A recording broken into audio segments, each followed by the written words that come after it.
Chapter 3. Sigmund's Prophecy.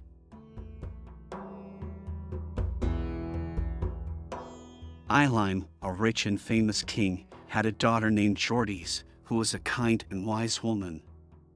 Sigmund, who was now without a spouse, wanted to marry her. Therefore, he went to King Eylime's fortress, where a great feast was prepared for him. At the same time, and for the same purpose, Ligny, the last son of the late warlord Hunding, arrived there as well. King Eylime, who feared trouble from the suitor who would be rejected, asked his daughter to choose the man she preferred. She chose Sigmund, much to Ligny's dismay. After the wedding, Sigmund returned to Hunaland with his new wife, and King Eylime, his father-in-law, followed him home.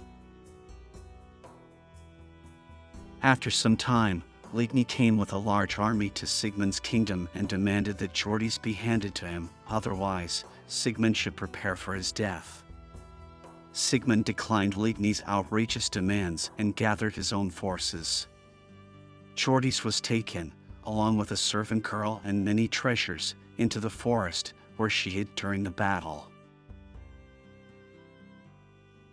The battle, in which King Eylime also participated, since he too was offended by Ligny's insolence, was very fierce. Sigmund, although his best years had passed, fought bravely, and was always at the forefront among his men. Neither shield nor chainmail resisted him, as he wielded his sword Gram, and no one could count the number of those who fell before him, but he himself received no wound.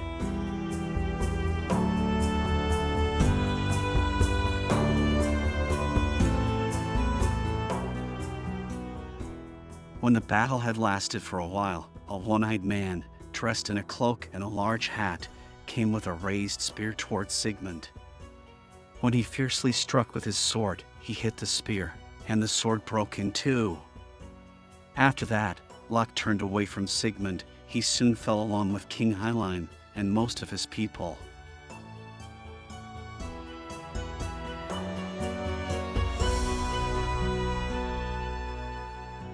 Victorious Ligny went to the royal estate to take Hjordis, but found neither her nor Sigmund's treasures. He then took possession of the kingdom and believed that he had killed all of the Volsung clan. At night time after the battle, Hjordis went to the side of the fallen and came to the place where Sigmund lay dying. When she, in grief, came to the conclusion that he could not be healed and thus avenge her slain father, she wept. Sigmund said, "This vengeance is not mine to take. For our son, soon you will awake.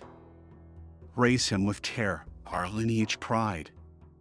He shall be glorious, renowned far and wide. The pieces of my sword, hide them well. From them, Gram shall be forged to quell. Our son shall wield it, perform great deed. And his name shall live on for all to heed. This is enough, said my wounds, dear wife. I'll soon meet our kinsman beyond this life." Sigmund died at daybreak.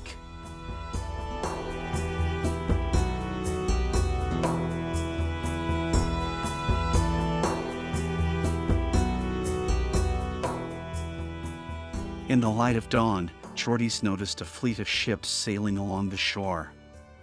When the passing Vikings, whose leader was named Alf, son of King Jalprek of Danaland, saw the amount of fallen warriors, and the two women by the forest, he understood that some great event had taken place there and went ashore. When King Alf learned about the fall of Sigmund and Eylime, he took Hjordis under his protection and brought her, along with Sigmund's treasures, to the ships on which they sailed back to his kingdom.